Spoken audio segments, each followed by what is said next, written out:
We've already covered the best legendary lords in battle, but what about the opposite? Which legendary lords are total stinkers on the battlefield? Which are those lords which you'd rather replace with someone generic if it wasn't for them having all their levels? Let's get to listing and find out. In first place we have Helman Ghost. Honestly, Helman really isn't that bad, especially compared to others further down the list. But he is pretty much pointless for one simple fact. He's pretty much just slightly better than a generic necromancer. Just a couple more stats here and there, but in practice, functionally the same, aside from the odd item or ability. His only real advantage is his brother's Ghost Corpse cart, which includes buffs for damage and healing, whereas regular necromancers can only choose one. That being said, the healing is all you really need, so you aren't exactly missing out on much. Now, they still got all the same spells and regeneration that make Necromancer Lords so great. However, neither of them can fight their way out of a wet paper bag in combat, and they are basically the same, making Ghost himself entirely pointless. He's honestly not even that much better than the Necromancer heroes, never mind the Lords. His faction mechanics are great, and the bonuses he brings to his army are pretty decent. But aside from that, the Mailman remains one of the worst Lords to bring into battle in the game. Coming in 9th position we have Morathi. Now, she's not strictly bad per se, she's just a little bit confusing. Now, with a spellbook and abilities like hers, you'd think she's a pure spellcaster meant to sit on the back lines and support her army from afar. But then you see the melee stats and weapon strength and think, oh, I'll send her into fight too for some extra value. Cut to 2 seconds later when she's taken an entire army's worth of damage due to having negative armor. Now, there is nothing wrong with being a pure spellcaster. Heck, some of the best lords in the game are just that.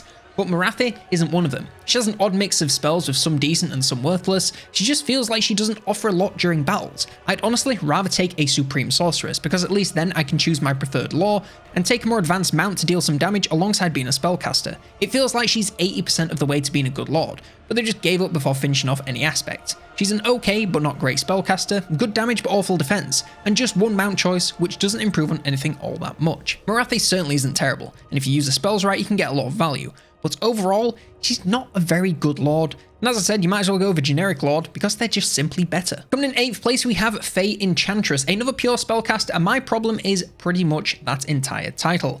All she can offer to the army is her spells, and while they are decent, Lore of Life, it's great. Why don't I just get a prophetess who can do exactly the same thing? Similar to Helman, Fae is far too similar to a generic lord that she ends up being pretty much outclassed when you look at the bigger picture. Aside from spells, she has a couple of auras and abilities which are fine, but nothing too game-breaking. She has 1 mount compared to the generic lord's 3, and the generic has a flying option for easy mobility around the battlefield. She just has nothing which sets her apart from generic lords enough to make her feel like a legendary lord. She got them dogs out, which of course I can appreciate as a man of culture, but it's just simply not enough. Next up we have Trech Craventail. Honestly, Trech being on this list is pretty lore accurate, so I'm not really mad at the state he's in. And that state is pretty much just a rat dude with nothing else really going on. He's fine in combat with high armor, decent melee, although admittedly non-armor piercing damage. Marginally better than a warlord, and that might be why you think I put him here, but really it comes down to his abilities. Like I said at the start, it's all lore accurate, and his abilities revolve around him running away and letting others do all the work. He can create an explosion to give him a burst of speed out of combat, buff nearby units winning in melee, and literally has an ability allowing him to go invisible whilst running away from allies in combat. I don't even think he's necessarily bad at his job, since according to all his stats and abilities, that job is to avoid damage and run away. It's more a case that his job is pretty much worthless to the army. Take Trech out of the equation and the army isn't really all that worse off, sans a few buffs to stats here and there. Like I said, I can't be too mad about this one since it really is his lore accurate gimmick. But nonetheless, that gimmick is to be useless to his entire army, so here he stands. Also doesn't help that he's in this game, which have like some of the best legendary lords, but I digress. Coming in 6th position we have Zatan the Black, yet another entry where the lord is pretty much just a marginally stronger version of something generic. Here we have Zatan the Glorified Overseer. Very slightly better stats, and admittedly some decent items and abilities, is all that separates this guy from the basic generic combat lord the Chaos Dwarves all have access to. They even have the exact same mounting options, and slight number changes is all that stands between Zatan and his generic counterpart. This one is so painfully similar, and then they give him the description like the most cruel and pitiless warrior to ever walk amongst the Chaos Dwarves, like he's not just an overseer with a slightly different pointy hat. This is all aside from the fact that the Overseers are also the worst generic lord option for the Chaos Dwarves, so not only could you go with his generic version and get a better lord, or at least equivalent, you could go for a different generic lord type entirely, and then get a much better lord with spells, utility, and better mounting options. Now, with all of his stacking items, once he gets to full power, he can actually be halfway decent, but until you get to that point, which takes a long while, he's just nothing special. And in a faction as exciting as this, you really do notice it. Coming to the halfway point, in 5th place we have Marcus Wolfard. I don't think anyone is going to say that Marcus is the greatest legendary lord in the game, but when you take a proper look at him, and honestly, any other ranged focus lord, you start to see some pretty hefty cracks. On paper, yeah, they have loads of range and good damage missiles, but how often do they actually land a hit, and how often does it make a real difference, especially when you compare it to something like a spellcaster or a frontline specialist? The first point is really the thing that I have a problem with. It really seems like archlords and heroes, unless they're aiming at a dread saurian, have a 1% hit rate, and sure, it might do damage, but when it only lands once per battle, it's not exactly going to amount to much in the end. Unless targets are fairly close by and stood pretty much perfectly still, these lords, including Marcus, miss constantly, and outside of ranged combat, he doesn't have a lot else going for him. A couple of decent abilities, sure, but in melee, he's barely passable, has no mount, no spells, so no chance in hell of having an impact if you take away his bow.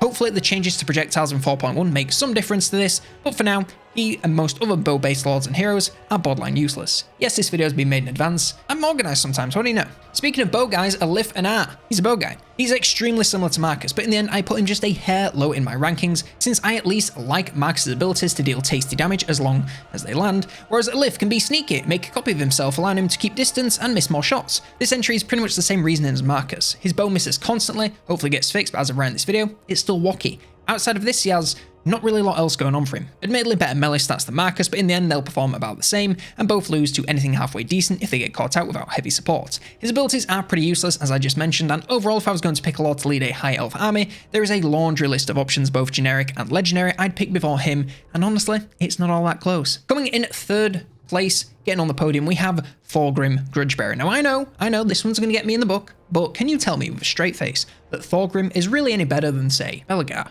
Statistically, they're pretty similar, with only very small numbers separating them, which sounds fine since Belgar is also legendary, so why is Thor Grim on this list? But then you remember that Thor Grim's hitbox is massive compared to Belgar's, and every other dwarf lord's isn't on a mount, and he lacks unique items and abilities which make Belgar a lot stronger, and at this point you realise just how far he's been left in the dust, this poor first dwarven lord. Now yeah, his area abilities are nice, and you can build him to be a halfway decent aura machine, but still, even at full power, he's just a huge hitbox on what is normally a much smaller faction, making him a far easier target, even with all the armor and HP. Similarly, if he gets stuck in some slightly too intense melee combat, he can easily be focused down without offering much resistance due to the gargantuan hitbox. Honestly, he's not that much better than a generic lord when it comes down to it, and unless you're really wanting to use his buffs, you're better off using any other option you have to lead your army, because he makes lord sniping into the easiest strat in the world for your enemy. Put me in the book all you want, but Thor Grim sucks because he's just too wide. I'm not fat shaming, but if you're having people carry you around in battle, you kinda deserve to get shot at. Coming in 2nd place we have Ainus Salt Spite. Man, Salt Shite has really been terrible for years, and it's honestly shocking they haven't given her literally anything to make her better. She's sold as this daughter of Manan, merciless ocean fighter, but in reality she's a very mid-combatant with no toughness or real usefulness. Let's break down her kit. So, she does have decent weapon strength and honestly, really great melee stats. However, pair that with shockingly low armor, a drop of resistance, and not much else. She doesn't really have a use outside of battling against low damage troops that don't have a hope of dealing enough damage to worry her. She has a couple of abilities which are whatever, and a mount which is not only generic, also gives her a large hitbox, and not much else, so she really has nothing going on. Now yeah, the mount gives her armor, but she's such an easy target to focus down either from a range or in melee that it really does not matter. When fighting is literally all you have to be really good at it. And she's just not. Her animations look cool, I'll give her that. But if she's not in the middle of infantry, she's constantly missing attacks, so even this is terrible. Pair that with the fact that every other lord in the Vampire Coast faction, legendary or generic, has some form of magic. Normally, the Lord of the Vampires, aka one of the best lords in the game, and she's quickly shown to be exactly what she is, the ugly duckling lord of the faction, and sadly, her Black Swan transformation is nowhere to be seen for the time being. Do yourself a favour and swap her out as soon as you load into her campaign, and you'll have a much better time of things. Now in 1st place, could it really be anyone other than the guy which honestly made me think to do this video? Of course, Greus Skulltooth. Now to be perfectly honest, neither of the Ogre Lords are outstanding. In fact, the faction could really do with a little love, but you know, that's an entire video of its own. Greus specifically is just an oversized mess of a lord. The good first. Weapon strength is high and melee tech ain't half bad. Decent leadership and some halfway decent abilities. Now for the bad. Literally everything else. Mid armor that never improves, a huge hitbox making him an easy target for melee or ranged focus, just take your pick. Slow ass speed making him even easier to pick off in the open. Oh sorry, they gave him 5 speed in the last patch. Wow, he's so fast. JK, they actually gave him 400 Lamo. Add on to that the fact that Ogre combat is all about charging in and out, and it's really a wonder how he got through to the live game. he can't do his own faction's only way of playing in the endgame. And the cherry on the ice cream sundae of diarrhea that is Greus really is his awful attack animations, which for the most part mean he can't hit the broadside of water if he was on a boat. Not that he could because naval battles still aren't in the game. Honestly, just watch this guy in combat and keep an eye on his combat value. He does nothing. He also doesn't have his Noblar throne, and we can never forgive CA for that one. Greus is a terrible lord in combat and is easily the worst lord in the game, if you ask me. He does literally nothing well, and is just about the easiest type you could ask for if you want to snipe him out of existence and break his army. And that is my list. If you disagree with this or any other placement, then let me know in the comments down below. Like, subscribe if you want to know what the best legendary lords in combat are, then check out this video here to see the top 10.